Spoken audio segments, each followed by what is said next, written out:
하나님 말씀 보겠습니다. 예, 오늘 말씀은 사사기 7장 16절부터 25절 말씀 승리의 나팔이라는 제목을 갖고 함께 말씀을 나누도록 하겠습니다. 지난주 우리는 하나님이 이스라엘의 군대를 선발하시는 장면을 보았습니다. 13만 5천 명의 미디안 군사를 앞에 두고 3만 2천 명의 이스라엘 자원군 발런티어 지원병이 모였습니다. 그런데 하나님은 이도 많다 하시면서 두려워하는 자를 집으로 돌려보내라고 말씀하셨습니다. 그러자 피어 프레셔로 아버지 때문에 때로는 동생 때문에 동네 사람들 때문에 얼떨결에 따라 나섰던 2만 2천 명의 사람들이 집으로 돌아갔습니다. 13만 5천 대 1만 명이 되었습니다. 그런데 하나님은 이도 많다고 하시면서 시냇가로 남은 사람들을 데리고 가라고 하십니다. 그리고 무릎을 꿇지 않고 손으로 물 떠먹는 단 300명의 사람들만 남기고 다 돌려보내라고 하셨습니다. 9,700명의 사람들이 집에 돌아갔습니다. 1만 5천 대 300명이 되었습니다. 300명의 군사로 선발된 사람들은 아마 어리둥절했을 것입니다. 함께 싸우기로 했던 사람들이 다 돌아가고 자기들만 남았기 때문입니다. 병력을 보충해도 모자른데 300명의 군사로 줄이고 싸우라고 하니 황당하고 두려우고 답답했을지도 모릅니다. 그러나 더 그들을 어리둥절하게 만들었던 것은 전쟁을 앞두고 그들이 준비한 무기였습니다. 기드온은 그들을 세 그룹으로 나누었고요. 그 군사들에게 나팔과 빈 항아리와 빈 항아리 안에 횃불을 준비케 했습니다. 그러나 여러분, 그들 중에 그 300명 중에 어느 누구도 선발 과정에서 그 전쟁을 준비하는 과정에서 두려워서 돌아간 사람은 아무도 없었습니다. 최종 300명이 되었을 때도 그들은 하나님의 명령을 따라 미디안과 싸우기로 작정했습니다. 또한 기드온의 명령에 순종했습니다. 오늘 본문의 기드온의 전쟁 계획은 하나님의 계시를 받았다고 성경에는 구체적으로 나와 있지는 않습니다. 하지만 하나님의 영이 기드온에게 임하셨고요. 그런 기드온에게 성령의 지혜를 주셨을 것이라고 성경학자들은 이야기합니다. 하나님을 처음 만난 이후에 끊임없이 하나님과 대화하며 기드온은 소통하고 있었기 때문입니다. 그러므로 이런 전쟁의 계획은요, 하나님과 기드온이 함께 만든 것이었습니다. 하나님의 영이 그에게 지혜를 주셨던 것입니다. 여러분, 그래서 우리는요, 늘 하나님과 영적으로 소통하셔야 됩니다. 하나님께서 그 지혜를 우리에게 주시기 때문입니다. 위기의 순간에 그것을 헤쳐나갈 지혜를 주시기 때문입니다. 여러분, 이스라엘 최고의 지혜를 가졌던 솔로몬 왕도요, 자신이 똑똑해서 그 지혜가 있었던 것이 아닙니다. 그는 하나님과 기도하는 중에, 예배하는 중에 하나님께 지혜를 구하고 백성을 재판하고 나라를 다스릴 그 지혜를 하나님께로부터 받았습니다. 이와 같이 하나님의 일을 감당했던 사람들은요, 자신들의 지혜로 하지 않았습니다. 하나님께 기도함으로, 간구함으로 그 지혜를 구했던 것입니다. 그러므로 오늘 본문 16절에 300명의 용사와 나팔과 항아리와 횃불은요, 15만 5천의 군대를 맞서 싸울 기드온과 이스라엘에게 하나님이 주신 지혜였습니다. 하나님의 전략과 전술이었습니다.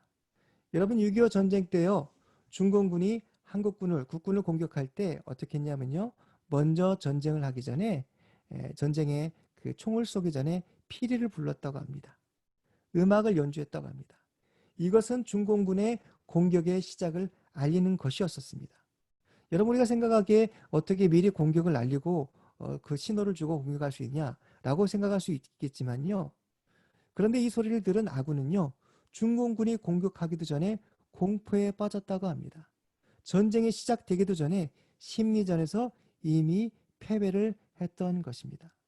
오늘 본문에 사용된 나팔과 항아리와 횃불은요, 이와는 비교할 수 없는 큰 승리를 가져다 주었습니다. 이곳에서도 나팔은 전체 군대의 움직임을 알리는 신호였었습니다. 그러므로 이 나팔 소리가 들릴 때 적군이 공격해 오는 것이라는 것을 예상할 수가 있었습니다. 그런데 동시에 300개의 나팔이 미디안 진영에 울려 퍼졌습니다. 항아리가 깨지며 폭발하는 소리가 들리고 횃불이 번쩍였습니다. 이 깨지는 소리에 이 횃불을 보고 미디안 군대는 혼란에 빠졌던 것입니다. 자신들의 군대보다 더 많은 숫자의 군대가 공격할 것이라는 착각에 빠지게 만들었던 것입니다. 여러분, 그런데 그들을 더욱더 두렵게 만든 것은요, 300명의 용사가 외치는 소리였었습니다. 사사기 7장 말씀 보겠습니다. 사사기 7장 20절에 보면요, 함께 보겠습니다. 세대가 나팔을 불며 항아리를 부수고 왼손에 횃불을 들고 오른손에 나팔을 들어 불며 외쳐 이르되 여호와와 기드온의 칼이다 하고, 여호와와 기드온의 칼이라고 외쳤던 것이죠. 300명의 용사들은 항아리를 부수고 왼손에 횃불을 들고 오른손에 나팔을 들어 불면서 여호와 기드온의 칼이라고 외쳤습니다. 이 외침은 기드온의 이름을 높이기 위한 것이 아니었습니다. 이렇게 외치는 것이 바로 그들을 공포에 빠뜨리는 데 도움이 되었기 때문입니다. 미디안 사람들은요, 이미 기드온의 검을 두려워했었다는 것을 사사기 7장 14절의 말씀이 보여주고 있습니다. 제가 읽어드리겠습니다. 그의 친구가 대답하여 이르되 이는 다른 것이 아니라 이스라엘 사람 요아스의 아들 기드온의 칼이라 하나님의 미디안과 그 모든 진영을 그의 손에 넘겨주셨느니라 하더라. 바로 미디안의 군사들의 그 꿈 속에서 바로 기드온의 칼이 하나님의 미디안과 그 모든 진영을 그의 손에 넘겨주었다는 것을 이야기했던 것입니다. 여러분, 그런데 이 외침 가운데 여호와 이름이 먼저 나왔다는 것을 우리는 주목할 필요가 있습니다. 먼저 뭐라고 얘기하고 있죠? 여호와와 기드온의 칼이라고 얘기하고 있죠. 미디안 사람들은요, 여호와가 누구신지는 잘 몰랐을 것입니다. 하지만 기드온이 여호와의 사람이라는 것은 알고 있었습니다. 그러므로 기드온의 이름보다 먼저 여호와 이름이 언급된 것은요, 그들에게 승리를, 이스라엘에게 승리를 주시는 분은 바로 기드온이 아니라 여호와 하나님인 것을 선포하고 있었던 것입니다. 그들의 대장이 되시는 분은 여호와 하나님이시라는 겁니다. 이것은 기드온과 300용사의 또한 믿음의 고백이었었습니다. 여러분, 우리가 세상을 향해 외쳐야 할 소리 또한 이와 같아야 됩니다. 영적인 전쟁에 나갈 때 우리가 외쳐야 할 함성 또한 이와 같아야 됩니다. 만군의 여호와 하나님의 이름을 이 세상 가운데 먼저 선포해야 될 줄 믿습니다. 이스라엘은 자신들의 이름을 위해, 자신들의 영광을 위해 싸우지 않았습니다. 하나님의 이름을 걸고 싸웠습니다. 기드온보다 앞서 하나님이 그들의 대장 되심을, 인도자가 되심을 선포했던 것입니다. 여러분, 그런데 요즘 교회와 성도들은요, 하나님의 이름을 선포하는데 주저할 때가 많이 있습니다. 믿지 않는 사람들에게, 세상의 사람들에게 하나님의 이름을 먼저 앞세우기보다는요, 세상이 좋아하고 따를 만한 그런 이름을 앞세우고 그런 것들을 포장하고 사람들에게 다가갑니다. 그리고 그들을 교회로 인도하는 것입니다. 여러분, 목회자의 능력과 교회의 프로그램과 환경과 사회적 영향력을 이래서 중요하게 생각하는지 모르겠습니다. 여호와 이름은 그것보다 한참 후순위로 밀려나 있는 것입니다.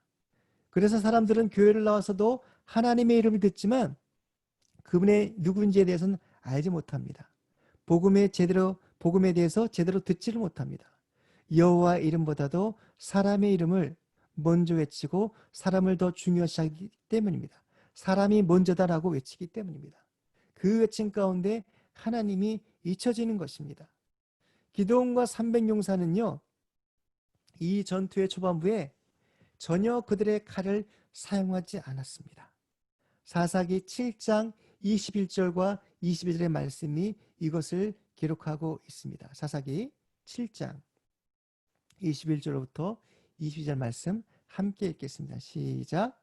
각기 제자리에 서서 그 진영을 에워싸매 그 온 진영의 군사들이 뛰고 부르짖으며 도망하였는데 300명이 나팔을 불 때 여호와께서 그 온 진영에서 친구끼리 칼을 치게 하심으로 적군이 도망하여 스레라의 베시다에 이르고 또 답바에 가까운 아벨 모홀라의 경계에 이르렀으며 300명의 군사들은요, 미디안의 진영을 둘러싸고 나팔을 불며 외쳤습니다. 이들의 소리를 들은 미디안의 군사들은 공포에 빠졌습니다. 이 어둠 가운데 탈출하기 위해서 각자의 칼을 빼들고 그들 앞에 걸리는 사람들을 적군으로 생각하고 칼로 마구 쳤습니다.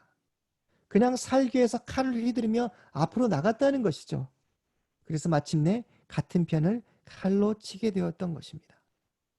여러분, 로마서 8장 37절은요. 이 전쟁의 장면이 우리에게 영적인 의미가 있는지를 잘 말씀해 주고 있습니다. 전혀 이길 수 없는 승리, 전혀 상대가 되지 않는 전쟁 가운데서 그들이 승리할 수 있었던 것을 바로 그 원인이 돼서 말씀하고 있는 것입니다. 8장 37절 말씀 함께 읽겠습니다. 시작. 그러나 이 모든 일에 우리를 사랑하시는 이로 말미암아 우리가 넉넉히 이기느니라. 아멘. 여러분, 누구 때문에 이겼습니까? 바로 하나님 때문에 이겼습니다.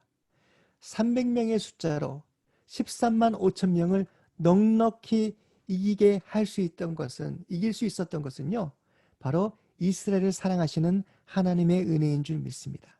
그 하나님의 은혜로 그들은 넉넉히 이겼던 것입니다. 이 하나님의 사랑이 있었기 때문에 말도 안 되는 일들이, 기적이 일어났던 것입니다. 여러분, 그렇습니다. 나팔 소리는 하나님의 승리를 외치는 소리였을 뿐만 아니라 하나님이 우리에게 보여주시는 놀라운 기적과 사랑의 소리였습니다. 전혀 인간의 계산으로는 상상할 수 없는 불가능한 일들을 우리에게 베풀어 주셨기 때문입니다. 성경에는요, 이와 같이 우리를 사랑하신 하나님으로 말미암아 넉넉히 이기는 사건들이 너무나도 많이 있습니다. 기적을 우리에게 베풀어 주신 사건들이 너무나도 많이 기록되어 있습니다. 그 중에 대표적인 사건이 이름 뭐냐면요, 오늘 우리가 다음 세대를 위한 영상도 봤듯이 바로 이스라엘이 이집트를 탈출해 홍해를 건넜던 사건입니다. 그들이 홍해를 앞에 두고 그들이 건너려고 했을 때 이집트의 군대가 그들을 추격해 왔습니다. 하나님은 그 가운데서도 이스라엘을 털끝 하나 다치지 않고 그 홍해를 가르시고 이스라엘을 건너게 하셨습니다. 그들이 홍해를 건네고 이집트의 군대가 그 뒤를 따라오자 다시 홍해의 물을 흐르게 하셔서 이집트의 군대를 그 가운데서 수장시키셨습니다.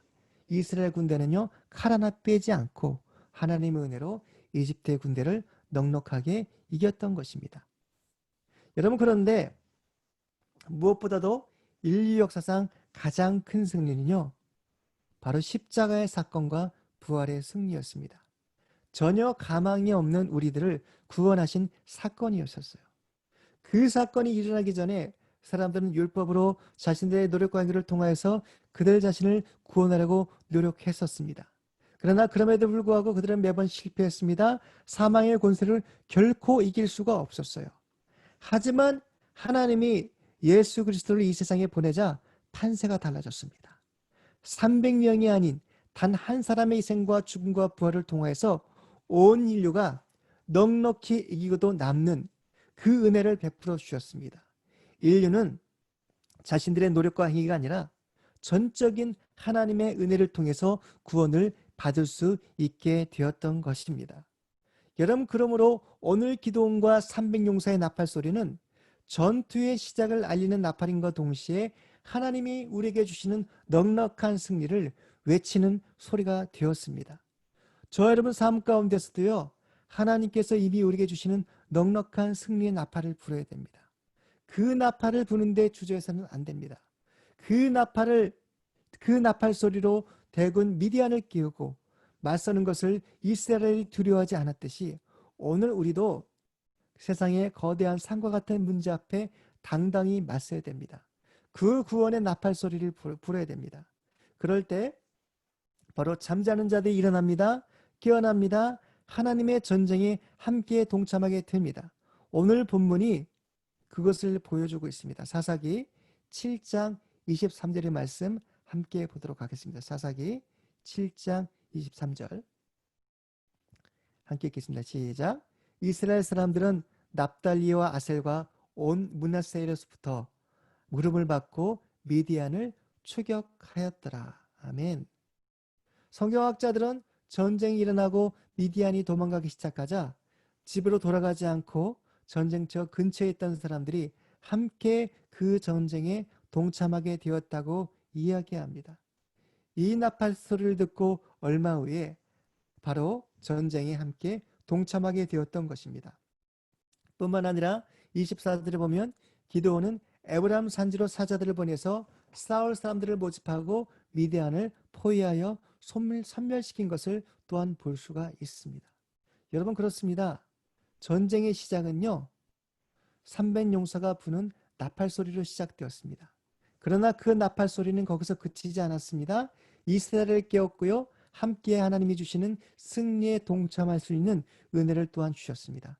더 나아가 하나님이 미디안으로부터 이스라엘을 구원하시겠다는 그 약속을 성취하셨던 것입니다.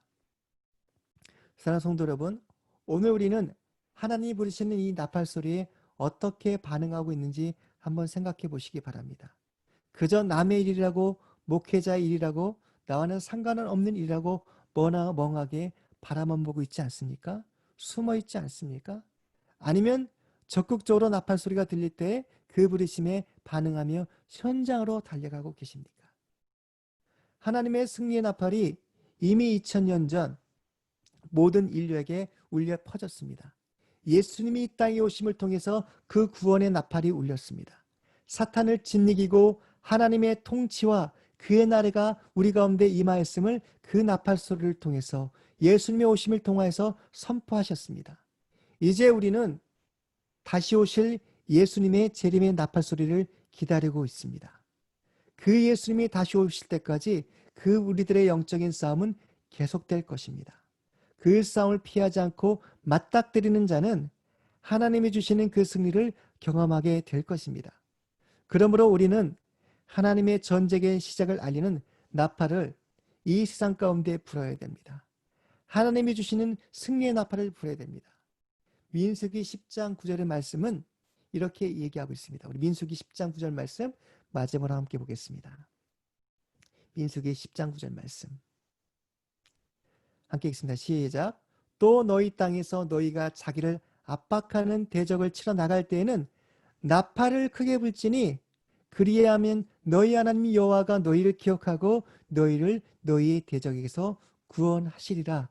아멘. 오늘 여러분을 대적하는, 여러분의 앞에 있는 문제를 앞에 두고 하나님이 주시는 나팔을 불고 계십니까? 우리가 그 나팔을 불 때 바로 함께 싸우며 하나님이 주시는 승리를 경험하게 될 것입니다. 저 여러분, 우리 모두가 이 어려운 시대에 하나님의 나팔을 불며 하나님이 주시는 승리를 경험하는 하나님의 나팔수가 되기를 주의로 간절히 축원드립니다. 아멘. 함께 기도하시겠습니다. 하나님 아버지, 감사합니다. 오늘 우리에게 주시는 하나님의 그 지혜를, 그 명령들을 다시 한번 생각하게 됩니다. 이스라엘은 하나님이 주신 그 나팔을 불며 그 전쟁터에 나갔을 때 그들의 칼을 빼지 않고서도 그 모든 군대를 물리치고 하나님이 주신 넉넉한 승리를 얻게 되었습니다. 하나님, 우리가 이 땅을 살아갈 때 우리 앞에 있는 산과 같은 문제들, 수많은 그 대적들 가운데서 두려워 떠는 것이 아니라 믿음을 가지고 우리가 승리의 나팔을 불며 나아갈 때 또한 우리도 그 하나님 주시는 승리를 경험하게 될 줄 믿습니다. 그 믿음을 갖게 도와주시고 하나님, 지치며 숨어있는 자들이 아니라 용기를 내서 일어서는 자들이 되도록 주님께서 역사하시고 붙잡아 주시옵소서. 이 모든 말씀 예수님 이름으로 축복하며 기도합나이다. 아멘. 시간 함께 찬양하도록 하겠습니다.